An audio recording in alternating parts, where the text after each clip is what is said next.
What's up, everybody? Welcome to Move the Sticks, presented by Castrol Edge. DJ Bucky Rhett back with you here for a takeaway podcast / video show. What's up, fellas? How we doing?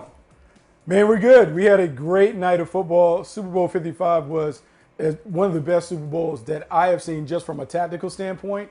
It may not have lived up to what everyone else wanted to see with the fireworks, but I think it was one of the best chess matches that I've seen with the defensive coordinator in Todd Bowles taking on Andy Reid and Eric Bieniemy and this high-powered Kansas City Chiefs offense. Yeah, I mean, it is the best plan and best execution of a plan defensively we've seen against Patrick Mahomes in his career as a starter. I mean, points, and it's as simple as that. And it comes on the biggest stage in the NFL. No better time for it. So many reasons to celebrate the Buccaneers today, and I know we're going to do that here in the next few minutes. Yeah, we've got 5 takeaways we're going to get to from the Super Bowl. We also, if you'll hang with us here, we're going to have a little fun with Bucky's Mock Draft 1.0. We'll go through some of the picks there that were interesting. Awful mock. There are a few. We'll have a little fun with that. And then also, Buck had a chance to sit down with Kadarius Toney, one of the more explosive players in the upcoming draft, a wide receiver out of the University of Florida. Had a chance to visit with him down there at the Reese's Senior Bowl. So we'll have that interview as well. But let's get things kicked off here, guys, with this Super Bowl, which was really pretty lopsided. And the first takeaway from me, the Bucs just superior in the trenches. Just 5 minutes remaining. Oh, what a hit! But Mahomes is just hammered by Ndamukong Suh. Yeah, it was not close in this game, and it really was a result of what the line of scrimmage looked like. I mean, we can evaluate these games in the run-up, and we do it every year, and you look at this, that, or the other. It's blocking and tackling, right? I mean, that's what football has always been. It's what it will always be. And I just thought Tampa was much better in the trenches. When you look at them defensively, you heard Suh on the sack there. You had Suh and Vita Vea both kind of moving around on that front, getting a lot of pushing that pocket. Then you had the immediate wins with Shaq Barrett and JPP on the edge, just winning right now and creating pressure on Patrick Mahomes. And then what happens when you create that pressure? Then you get the imagined pressure where Mahomes is not on time. He bailed out of a couple of the clean pockets that he did have. He just never got comfortable back there. Then you flip it over to the other side, and that offensive line, I mean, you look at their the way they're able to run the football, and you look at the one-on-ones up front at the line of scrimmage. A lot of Tristan Wirfs moving around, Frank Clark there at the line of scrimmage. You saw Ali Marpet on the long touchdown run to Fournette pull out and show his athleticism. I just thought talent-wise, Buck, when you looked at these two teams in the trenches in this contest, it wasn't close.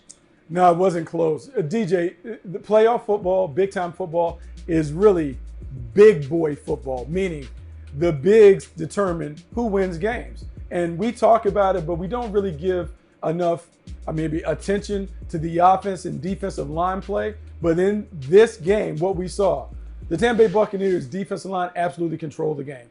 Jason Pierre-Paul, Shaq Barrett, and Ndamukong Suh, Vita Vea, they did whatever they wanted to do at the line of scrimmage, and they made life miserable for Patrick Mahomes. On the offense, they were able to run the football. They moved bodies. They moved the Kansas City Chiefs off the line. They imposed their will, and in the trenches, they were able to dominate. And when we go back and we talk about this game, for the last 100 years, if you dominate the trenches, more times than not, you win. The Tampa Bay Buccaneers just provided another example of why big boys win down in these big games.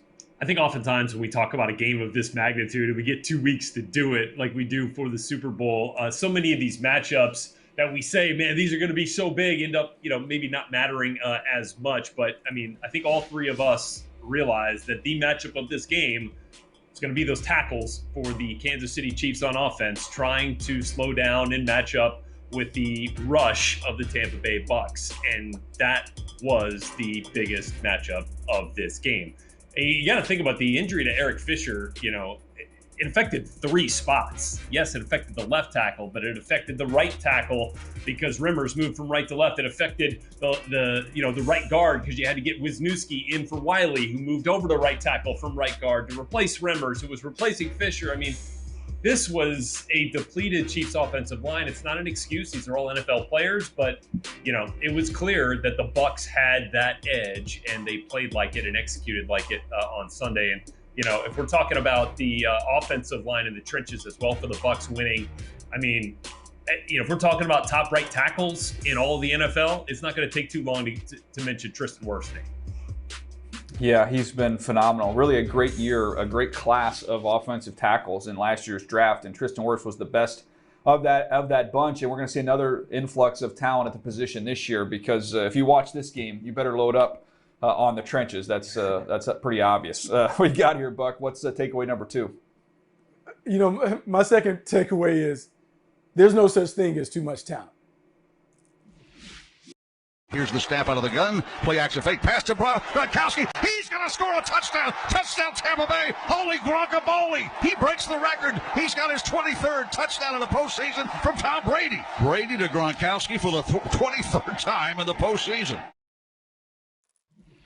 DJ, we always talk about this, and it's like an old coach talked about it. It's not the X's and O's, it's the Jimmies and Joes. Jimmies and the Joes. And I think what we're seeing now more than ever, take scheme out of it. My job as a team builder is to make sure that I bring as much talent as I possibly can bring to the team, because what happens is your talent can overwhelm the opponent. When I look at the Tampa Bay Buccaneers on offense, they went and got Rob Gronkowski. They went and got Antonio Brown. They went and got Leonard Fournette. And we could say that they didn't even need those guys because this team was loaded already with all-stars and Pro Bowlers in Chris Godwin, Mike Evans. We like O.J. Howard and Cameron Brate.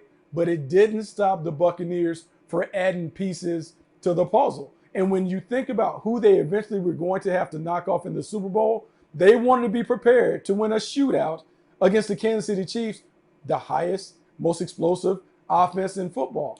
You have to continue to add ammunition to the arsenal. They did that, and because of that, that's why they were able to win.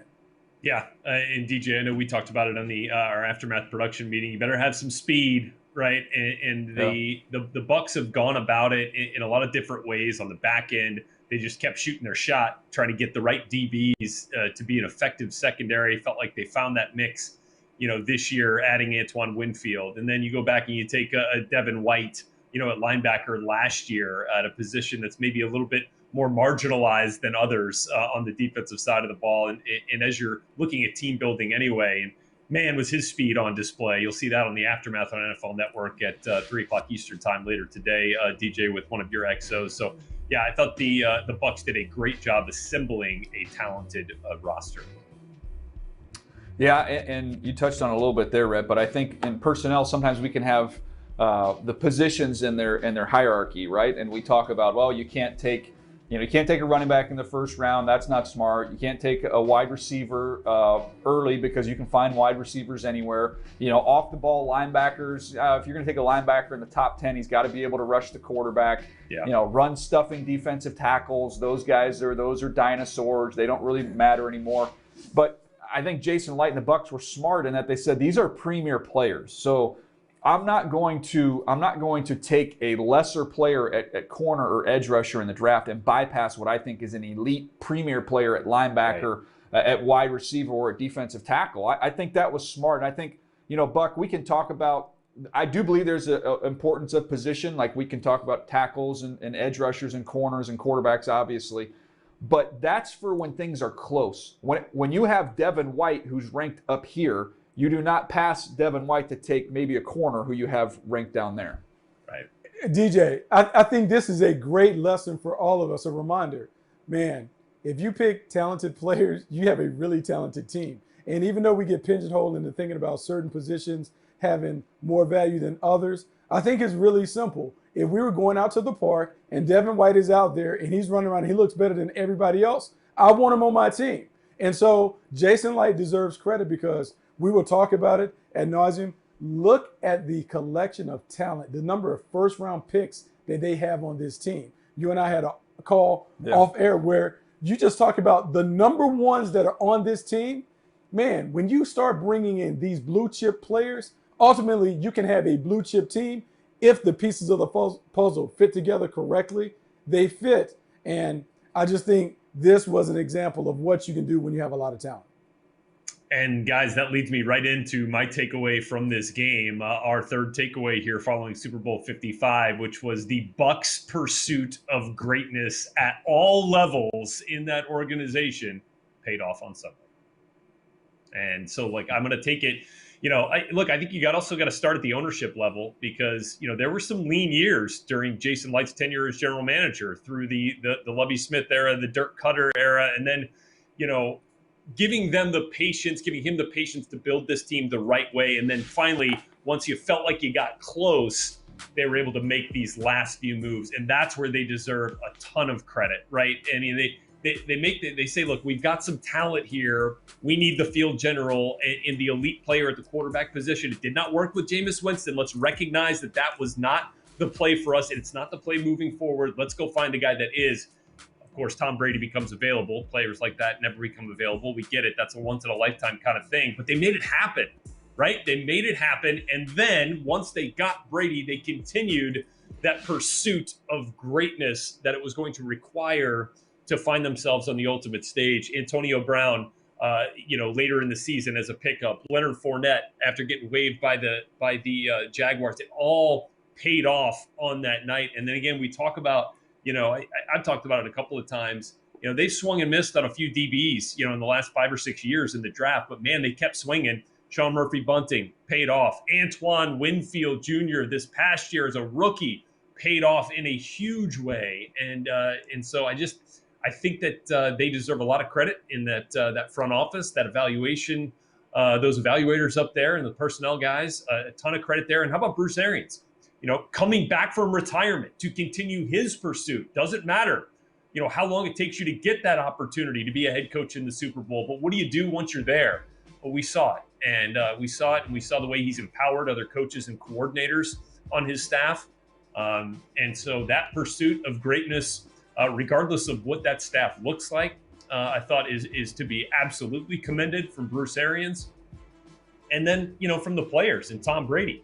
His pursuit of greatness is documented, but I think he is that player that raises everyone else's quest for greatness around him. And we saw that this year as well. So I just thought that core, that greatness, that pursuit was on full display on Super Bowl Sunday.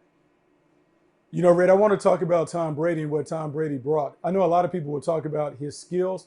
I think the best thing that he brought was a winning pedigree and how to do it, because we saw this Tampa Bay team change from the beginning of the season to the end of the season. And I think the one thing that we can recognize, I believe the Tampa Bay Buccaneers paid more attention to detail and were a more disciplined bunch because of Tom Brady and what he may have learned from his time in New England, what he practices in his personal life when it comes to the way that he develops his own skills. This team was more buttoned up, they were more detailed, and that combined with the talent enabled them to be champions. I think his biggest contribution is teaching them how to win more so than how he played. And I was thinking of a couple teams, guys. I was thinking, first of all, about this Bucs team, right? So you have Jameis Winston last year, threw for 5,000 yards. Obviously, the turnovers were sky high. But you could have convinced yourself, look, this guy was the number 1 overall pick. We invested in him. He threw for 5,000 yards. There's a lot of good we can take from this. But there was no satisfaction with that. The results weren't where they wanted them to be. So they said, we've got to get better and look at what an upgrade at the most important position in sports can mean for your franchise. I think it fits perfectly into what we've seen with the Rams, right? The Rams went to the Super Bowl not long ago, but that wasn't good enough for them to come up short. So they felt like they had to upgrade that position. Let's go. Let's be aggressive. Let's make it happen. Somebody's going to try, and multiple teams are going to try with Deshaun Watson and say, we can't overpay. If we can get better at that position, you can't overpay. So let's make a run for it here. I look at teams around the league, Buck, and I think of who's going to be, much better at quarterback next year. I think the Rams are going to be better with Stafford. I think obviously the Jags are going to be better having a Trevor Lawrence, a younger player than what they played with last year. But when I'm going through all the list of teams, I don't know that there's a team that's going to be more improved than the Dallas Cowboys. Just getting Dak Prescott back, what that can mean. So do you see teams now try and follow this Bucs approach, which is, man, screw it. We're going all in. Let's be aggressive. Let's try and build up the pieces around here. If it costs us draft picks, if it costs us free agent money, we can figure out the salary cap later. But I just love the overall aggressive approach coming from a Padre fan who saw our team be very aggressive in the offseason. I love it, man. I love it when sports look this way. You know, DJ, I mean, since we're talking about baseball, I love it just seeing what the Dodgers continue to do. Yeah. Add talent upon talent because that's how you win. I think both of these quarterbacks, because I want to make sure that we talk about Patrick Mahomes and what he has also forced everyone else in the league to do. Many of us thought that this would be a coronation party for the Kansas City Chiefs and what they did and how you need to get an upgraded quarterback to deal with Patrick Mahomes. I think what we're seeing, the most important position in football, everyone is chasing one of those golden goose, someone who can do the different stuff, the extra stuff. Patrick Mahomes, Tom Brady, if you don't have a special player at that position, you need to spend every expense to make sure you get one, because that's the only way you're going to win over the next 10 to 15 years, because these quarterbacks are absolutely loaded. No doubt. It's very true here. Let's keep it going here. It's a number 4 on the takeaway list. And that was that the Kansas City offensive game plan was flawed. I tweeted out a stat. It was, I think, 92% of the snaps, according to Next Gen Stats, they were in 5-man protection. Now, there's some dispute about that when you're check release in the back or you're chipping with a tight end. So you say they gave those guys a little bit of help, but not enough. Not enough at all. I was on a text thread yesterday during the game with 2 NFL defensive coordinators who are like, look, they didn't adjust. They never adjusted. They, mix in some 6 or 7-man protection. For crying out loud, run the football. They're going to play with 2 high safeties as much as Tampa did. They're daring you to run the football. I know you've got backups in there, but when you look at it, when they did run the ball, they had success. They just didn't do it. And I thought it was the same game plan. Buck, we were doing that game, the first game, Buffalo, Yes. Kansas City. We were doing that one for Amazon. And the Yes. Chiefs were like, hey, Andy Reid and company, very patient. They want to play that. We're just gonna milk it. We'll run the ball right down the field, and eventually that's going to lead to victory. It might not be the sexiest, it might not be the most exciting, but if you're going to play in that look, that's what we have to do. And I thought there was some stubbornness with the Chiefs in this game. DJ, so here's the thing where I'm conflicted, right? Because you're the Kansas City Chiefs. You come in with Patrick Mahomes. You won, 25 out of 26, 26 out of 27. There's an arrogance where you walk into the stadium and say, man, we're just going to do what we do. This is what we do. We're Mariano Rivera. We're throwing the cutter, and that's all we're throwing because it's been very successful.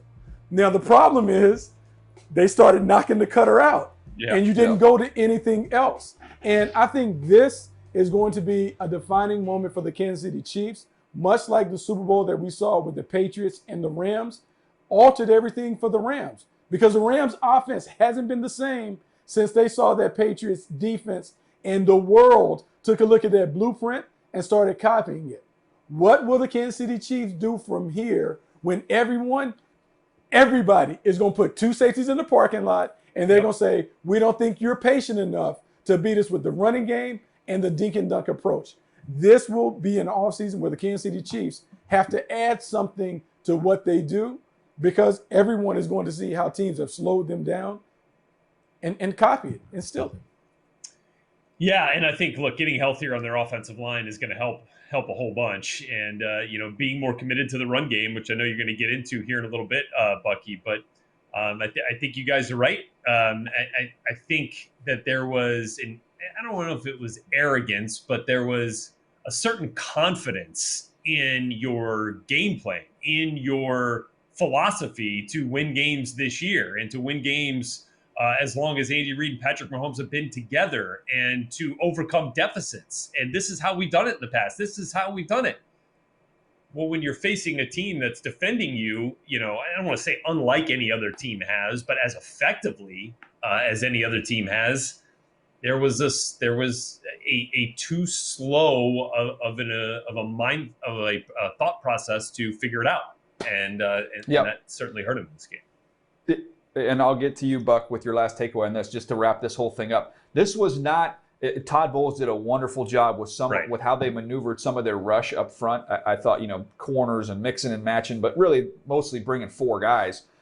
Rushing 4 playing too high against this team is not something that hasn't been done before. We've seen a lot of teams do it. We mentioned Buffalo, but in Kansas City's defense, I don't know if there's another team with the speed at the second level to be able to suck up all that stuff underneath. So even when they did take checkdowns, which would be 12, 15-yard gains against most teams, I mean, those 2 linebackers were sucking those dudes up at the line of scrimmage, sometimes for tackles for loss. on some of those checkdowns. So they were uniquely situated to get home with 4, have linebackers at the second level that can really, really run, and just keep the ball in front of you on the back end. So their roster was constructed for this game plan. So that would be their defense. Last thing, Buck, before you get to your final takeaway, I would just add here, going back and watching the tape, Mahomes had about 3 or 4 plays which should have been caught, which would have made this a very competitive game. Probably the best incomplete pass in Super Bowl history. Right? Incredible. That was incredible. But you had the one early to Kelsey. You had one to Tyreek Hill that should have been a touchdown that was dropped. And then that crazy one where he was laid out horizontally that you're referencing there. So, crazy throws there from him. All right, Buck, what's the final one? The running game still matters. Here's the snap, run the ball to the right. Got a blonde boy to the 20, 15, 10, 5. Touchdown, Tampa Bay. Leonard Fournette takes it to the house, and the Bucs lead 27-9. You know, DJ, when we think about the Tampa Bay Buccaneers, a lot of the attention naturally goes to Tom Brady. But I think that really helped them the most in the postseason was the emergence of the running game. Leonard Fournette and Ronald Jones did a great job of balancing out this offense. And when you look at this game, first 3 quarters, they ran on first down about 50% of the time. And so at a time where analytics tells you have to throw it and throw it and throw it all over the yard, the Tampa Bay Buccaneers knew exactly who they were. They ran the football, they controlled it, they shortened the game, and because they were able to run it, the complementary play-action passing game got going, and they never put themselves in harm's way. I just believe as we get down to it in the last month, the running game always begins to increase in priority. The Tampa Bay Buccaneers embraced it, and it's one of the reasons why they have the Super Bowl title. Yeah, and guys, I'll say this. The only thing I'll say about the Bucs running game, because we've talked about how we didn't see enough of the run from the Chiefs, but for the Bucs, Ronald Jones, I felt like became a different player and a different type of weapon for them once Leonard Fournette was utilized in the right way. I mean, like, you look at the first carry for Ronald Jones in this game, he is shot out of a cannon, no pun intended, for 13 yards. I mean, like, he has a little bit more of that one-cut quickness through the line than we see with Fournette. They have some different styles there. And, you know, while it's not like big back, small back type of thing, man, they have a really good 1-2 punch and a nice change of pace when either one of them substitute in there. That is a nice running back duo. Yeah, 3 runs of 10-plus yards in this game, as Bucky mentioned, all on first down. 1st and 10, just established the run, which is kind of old school, but it worked in a big way in this ball game. I think we finished up talking about the running game mattering. We started off talking about the Bucs being superior in the trenches. I think when you boil it all down, that's what it was. The more physical team, as is often the case when you get in these championship matchups, the more physical team won the Super Bowl, and hats off to the Tampa Bay Buccaneers.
Let's get it started here. Bucky Brooks, mock draft 1.0 for the 2021 draft class. First pick, go.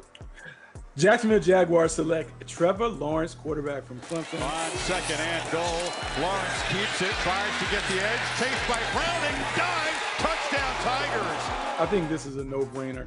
Urban Meyer only comes out of retirement to get the #1 overall pick and the quarterback that he thinks can revive a franchise. Trevor Lawrence is that guy. They welcome him to Duval, and they start a rebuild right away with a franchise quarterback. Yeah, Trevor Lawrence working right now with our buddy Jordan Palmer here too, getting ready for the draft process, and really, I'm sure, in short order, we'll start trying to learn this Urban Meyer playbook and what that's going to look like there. So to me, that's a no-brainer. He's the first pick. What do you got happening now with the Jets? This is where the draft starts, Buck. Oh, this is where the draft starts, and this is where the controversy starts. I'm going to go with the Jets taking Justin Fields.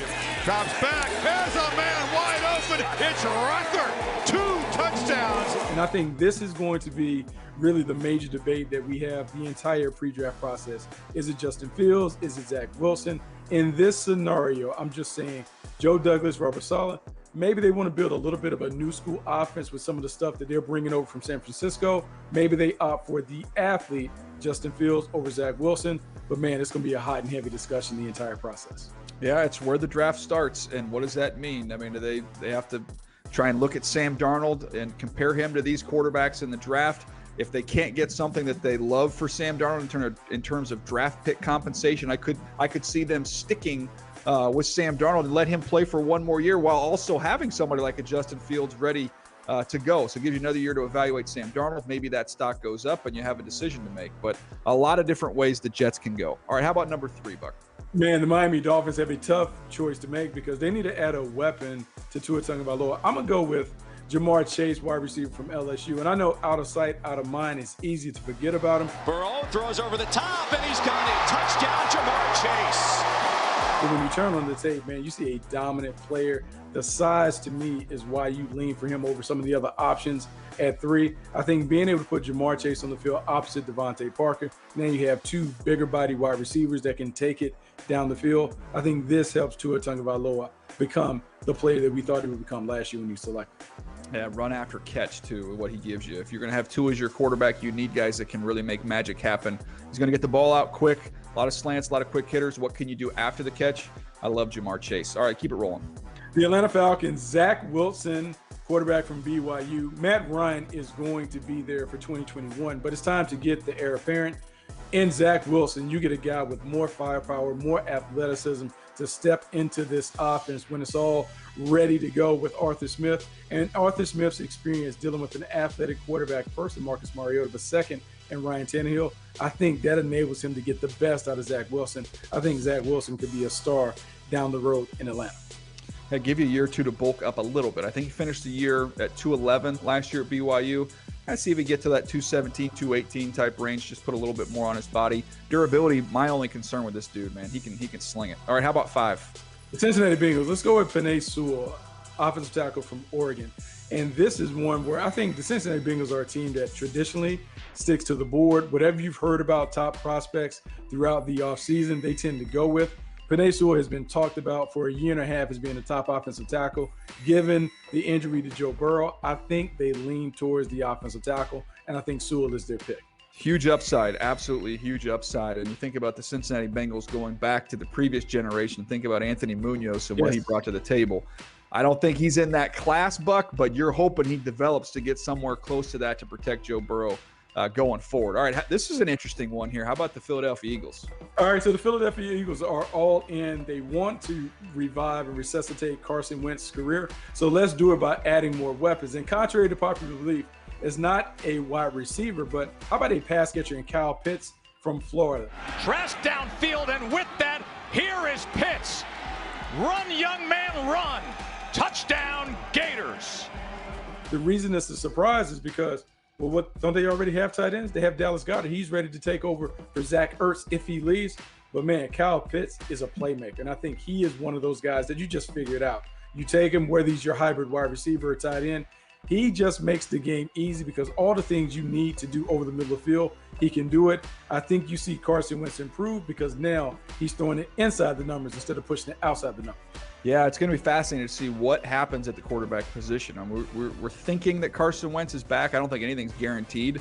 That could indicate which way they go here, too. Do they look at this as a little bit of a rebuilding process, or do they think they can get this thing turned around in a year? Kyle Pitts, to me, one of the 3 best players in the draft, so I love the talent, no question. All right, how about Detroit? Detroit, all in on Jared Goff for the next 2 years. So because they're all in, let's get them a playmaker. They don't have any wide receivers. The top receivers no on the contract here, Buck. Yeah, no quarterback. Yeah. So let's go Jalen Waddle, wide receiver from Alabama. And I know everyone's like, "What about Devontae Smith?" Hop on the tape and remind yourself or refamiliarize yourself with Jalen Waddle. Jalen Waddle is an explosive playmaker guy that can take it, the top off the defense, can score from anywhere on the field. If you're rebuilding this offense and you rebuild them with the future in mind, you want to put some playmakers on the field because that's the way the game is going. He's the fastest player in college football who also is going to juice up your return game as well. All right, how about Carolina? The Carolina Panthers have hinted at wanting a new quarterback to kind of get the program going under Matt Rule. Trey Lance, quarterback from North Dakota State. The reason Trey Lance works here is because you still have Teddy Bridgewater under contract. He's still guaranteed enough money where you can keep him as the bridge quarterback. And depending upon when Trey Lance is ready, you can then hand him the keys to the franchise. I think this is a win-win scenario for the Carolina Panthers. They get the quarterback of the future while having a bridge quarterback help him along the way. Yeah, I think that's a no-brainer. I like that move. All right, 9. The Denver Broncos. Denver Broncos, when we talk about it, you have to build your team to stop the Kansas City Chiefs. And so you got to get playmakers on the island. Patrick Surtain from Alabama. Vic Fangio knows he has to have someone that can cover Tyreek Hill and these guys that the Kansas City Chiefs throw out there. To me, Patrick Surtain is a little more refined than Caleb Farley. I like him, but I can see either one of these guys being off the board at number 9. Yeah, it's a good debate between those two guys. Well, you don't have to wait long if you're Caleb Farley. You got him going with the next pick here. If it's the Dallas Cowboys, they couldn't stop anybody in the passing game. So you need to find a way to get this done. Remember, Dan Quinn comes over as the defensive coordinator. He wants to play with those long, rangy corners. I think Caleb Farley is a perfect fit in this style defense. He's tough. He's athletic. Does a great job getting his hands on the ball. I think he has a chance to be a guy that we talked about for a long time as a shutdown corner. Yeah, I love him. I love his game, the physicality and the ball awareness and ball skills down the field. All right, let's rip through 11 through 15 here, Buck. What do you got? 11 through 15. Here we go. Number 11, the New York Giants take Gregory Rousseau, edge rusher from Miami. At 12, the San Francisco 49ers take J.C. Horn, cornerback from South Carolina. At 13, the Los Angeles Chargers get a little help for Justin Herbert. Rashawn Slater, offensive tackle from Northwestern. At 14, the Minnesota Vikings, Kwity Paye, edge rusher from Michigan. And at 15, the New England Patriots take Michael Parsons, linebacker from Penn State. I want to hit on 2 of those guys real quick. The Giants will be interesting to see what they do in free agency because they've talked about getting some toys and some weapons offensively. Their track record has always been to go big guys. So that's Greg Rousseau here, probably the best edge rusher in this year's draft class. So that makes sense historically from a Dave Gettleman standpoint. But, man, they've talked about wanting to get some skill on offense. That will be definitely going back to what they've traditionally believed versus what they're saying now. And the last one, J.C. Horn. To me, when you look at the Niners, some age there in the secondary, need to get younger, a little more athletic in that group. I like the J.C. Horn pick. Yeah, J.C. Horn gives them something that they're losing. Richard Sherman. You don't know if Verrett is going to be able to come back. You get J.C. Horn, a young, dynamic player. I think he has the juice that you want on the perimeter. All right, 16 through 20. 16, the Arizona Cardinals, Devonta Smith from Alabama. First and goal, Jones on the run, and it's just too easy for Devonta Smith.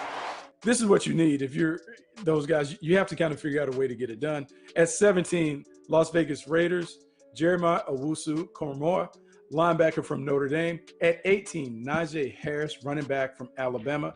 At 19, the Washington football team, they get their quarterback of the future and Mac Jones from Alabama. And at 20, the Bears, Elijah Vera Tucker, offensive guard tackle from University of Southern California.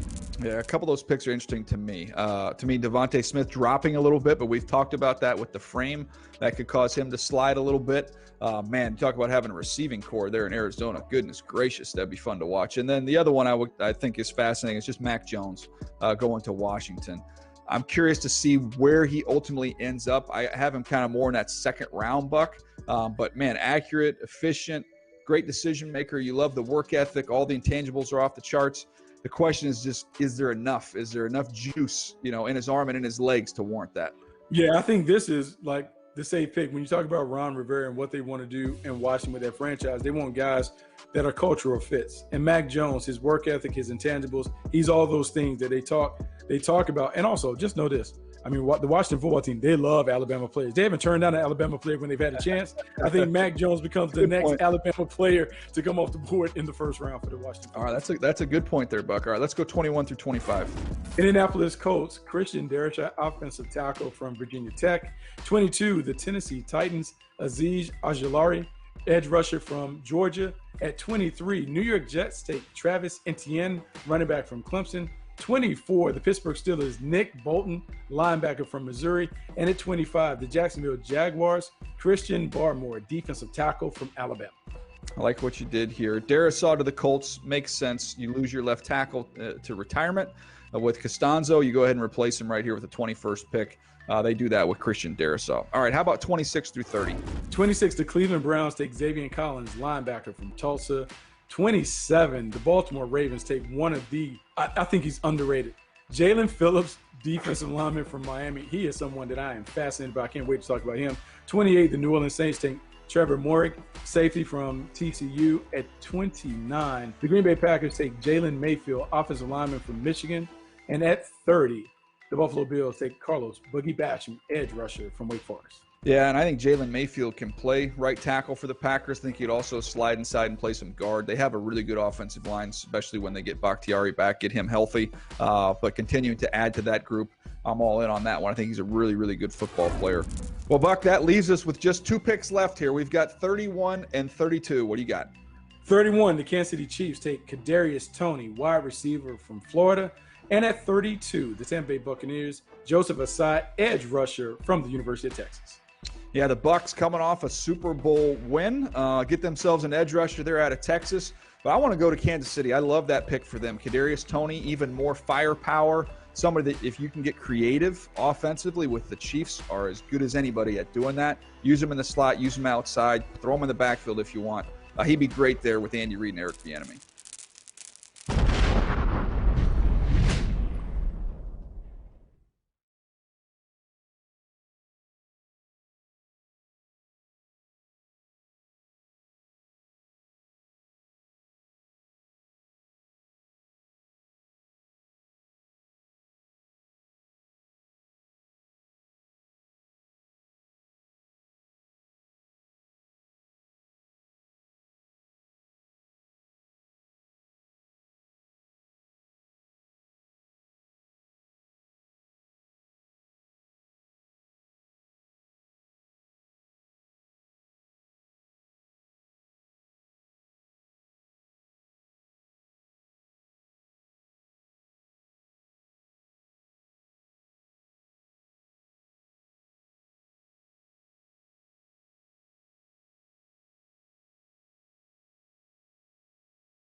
All right, it's time for Be Prepared, presented by Castrol Edge. And Buck, you had a chance at the Reese's Senior Bowl to visit with Kadarius Toney, a talented wide receiver from the University of Florida.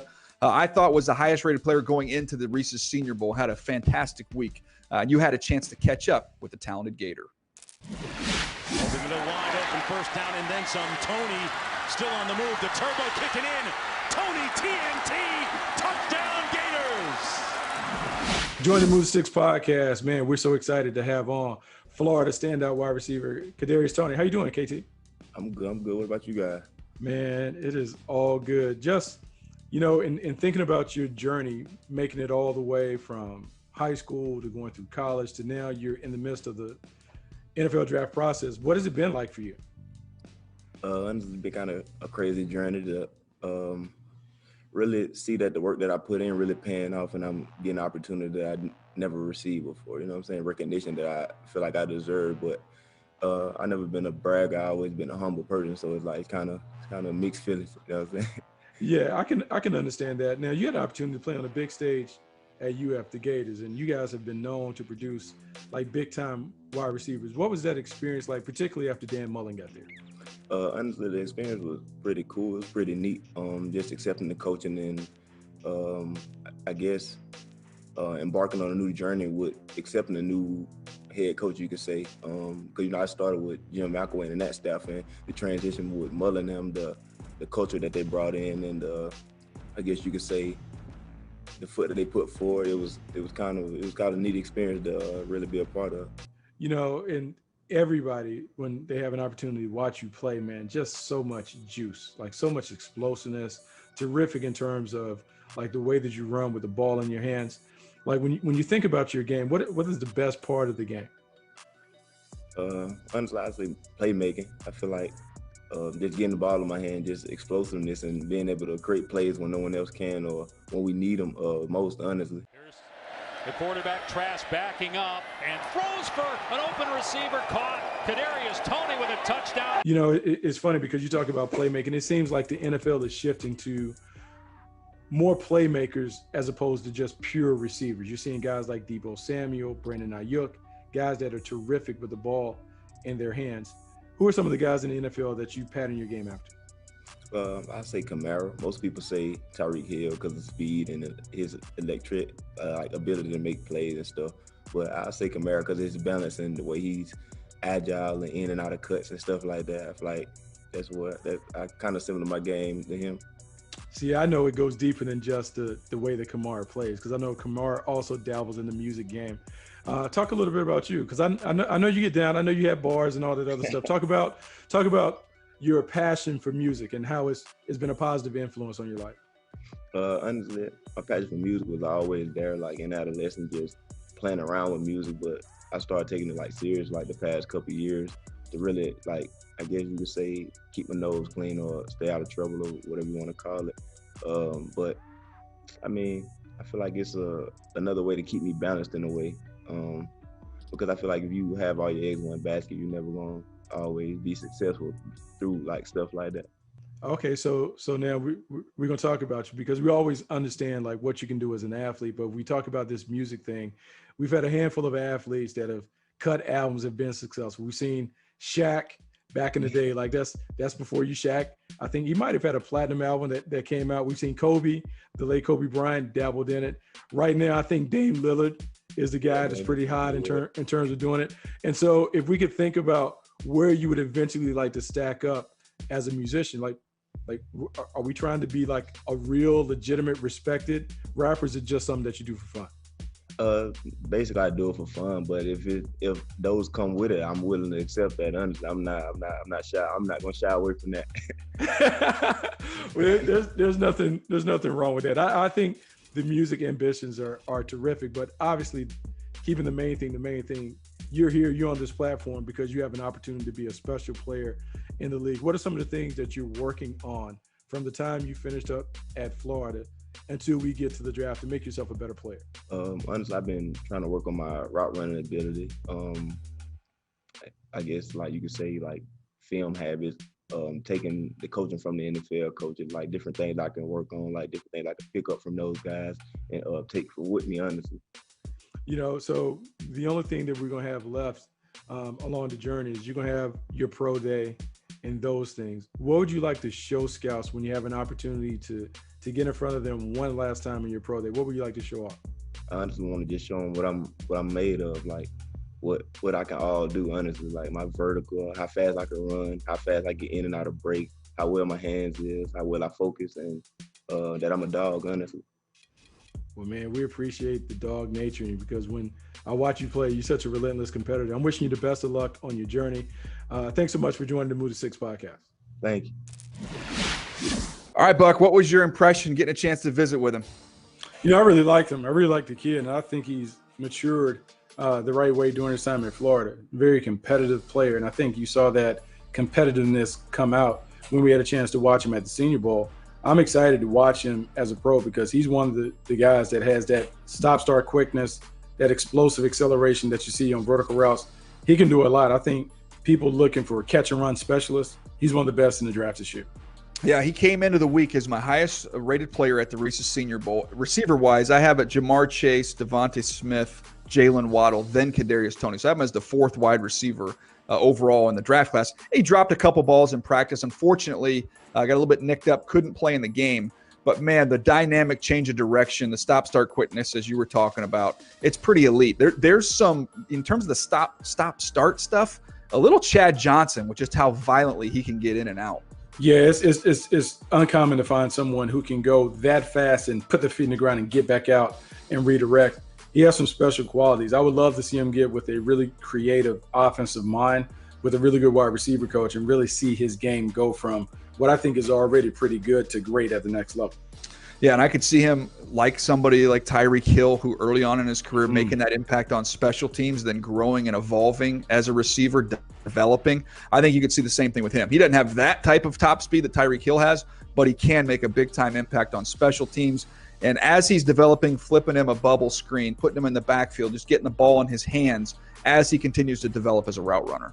Yeah, I think that's important, and I think that's the way of the world now. Right now, it's about how many touches can we get to our top targets, our top playmakers on offense? Can we give them enough volume where they can impact the game? And I think he has that ability to be a high-volume, big-play artist. Yeah, no doubt. Well, there you have it. That was Be Prepared, presented by Castrol Edge.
Well, it was a really sad weekend for all of us at the NFL Media Group. We had the big run up to the Super Bowl, and it's supposed to be the culmination of a really trying year and a celebration. But we found out over the weekend that we lost one of our brothers in Chris Wessling, who has just been battling cancer for quite some time. It had overcome it for a while, and it came back in aggressive fashion. And you guys know him. I'm sure most of our audiences cross over with the Around the NFL podcast, and they're our buddies. We have kind of a fake feud that we have a lot of fun with, but there really are good close friends. And Rhett, I don't know how you found out, but I just when I received that phone call, I was just in shock. Yeah. It's really the only way to describe it. I can tell you this, though, sitting here in the podcast studio in what was Chris's seat, feel a whole lot smarter sitting in this seat today. Better believe that. And, I wasn't as close with Chris as the guys who sat next to him for hundreds of episodes and years here on the Around the NFL podcast. And so I think it's like even more meaningful that I was able to recognize and easily see so many of the things that Chris loved. His love for the nuance of football, for the profession of writing, and most notably his love for his friends and his family. Certainly Lakeisha, his wife, who met here at NFL Network, and their young son, Link. And I keep coming back to the word sharp because it's got this double meaning. Because Chris was as sharp as they come, right? If you followed him on the Around the NFL podcast, if you followed his work online for us at NFL.com and all of our digital mediums, like he was as sharp a football mind as was out there. And that was easy for anyone to see. He was sharp with his wit and his thinking on the spot, but it was always delivered with a smooth edge. And, I think about all of that, him being sharp on that side of the way we knew him in diagnosing and discussing and dissecting football. And then, of course, that's second only to the sharp pain that his loss leaves all those whom he loved. So our thoughts certainly with his entire family after his passing. Sad.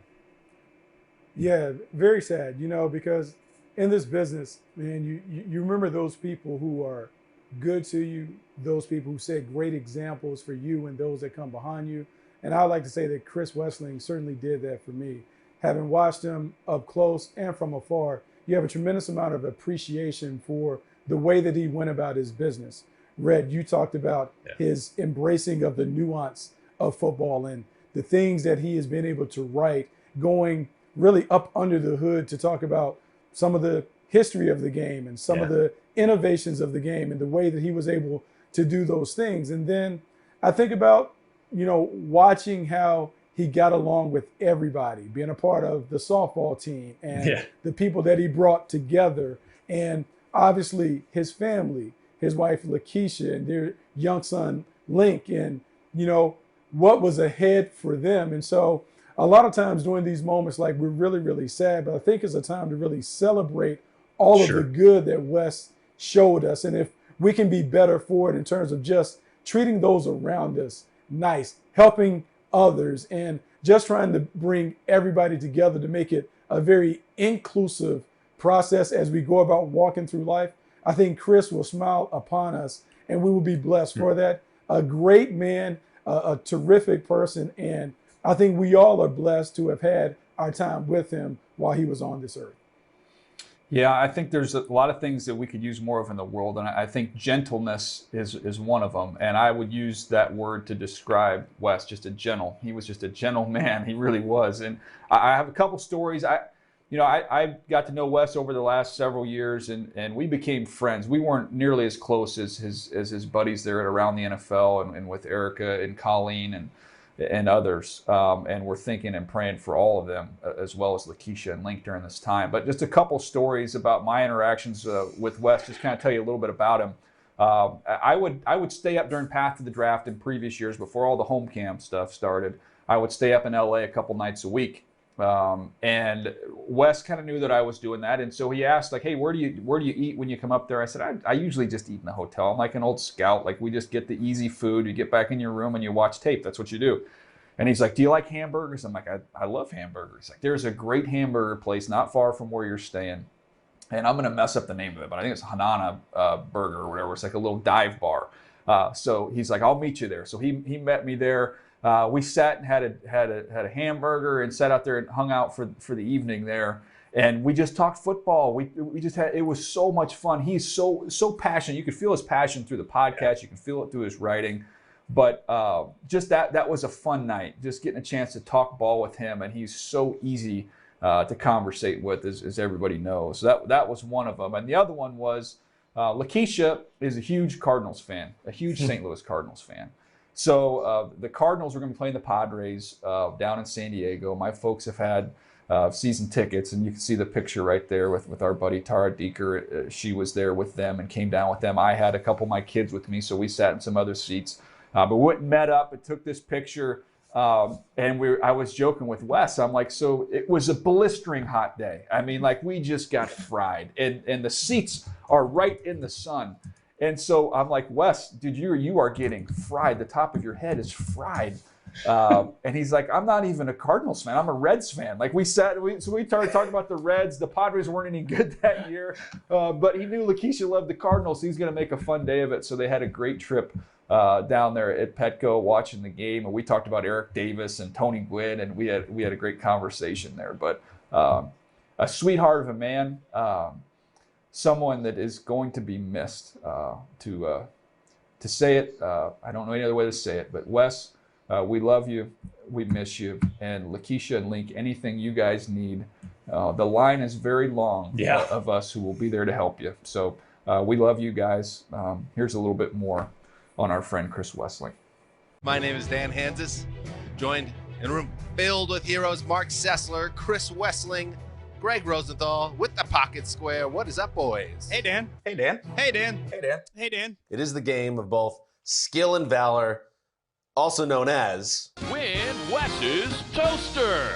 In a Big Spot. An 8-3 team on a 6-game winning streak? I'm gonna look it up! Jesus Christ. The live show success, the meetup, even more of a success. You guys have sat beside me for 700 shows. You sat beside me for a grueling battle with cancer. Will you stand beside me on the most important day of my life? The wine is blue because we're having a baby boy! Oh, look at that. Something is always lost in art or experience when you analyze it. Mark Twain, once he became a riverboat pilot and learned the technical side of it, the Mississippi River was no longer beautiful for him. If I was to hire a sports writer, the first question I was going to ask him is, how do you reconcile the essential meaninglessness of sports? I mean, how do you reconcile watching young men bang into each other and try to advance an inflated pigskin against marked territory? I mean, that's what you're doing. How do you reconcile the importance of that? And I think it's like Shakespeare's poems or Beethoven's Moonlight Sonata. This is going above and beyond. At its best, sports is look at what humans can do.